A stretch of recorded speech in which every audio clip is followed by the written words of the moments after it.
ปูบังว่ายังไงลูกปูบังเอาใจมาเปิดบอกว่า30ใบพายบอกว่า30ใบพายบอกว่า30ใบพายมีทำไมใส่กันมาได้ไงใส่กันขึ้นมาได้ไงเพื่อจะแซงหาแล้วก็นาวาซักที่ใส่ไปอีกนิดนึงใส่ไปนิดนึงแต่ว่าตอนนี้ตั้งลำได้แล้วตั้งลำมาแล้วท่านผู้ชมตามรู้มันจะบอกว่านาวาซักที่นำอยู่นิ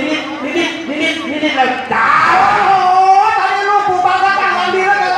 นิ่งมาตลอดเลยมีโอกาส3เลยนะนาวาซักที่ตั้งลำตักขึ้นมาเอาแล้วเล่นเลยเล่นมาแข่งกันนะมีขยับได้แล้วนาวาซักที่ทหารหัวเรือจะตั้งลำแล้วขยับนี่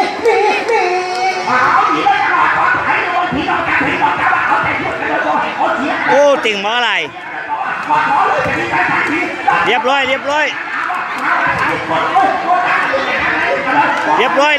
ยอมแ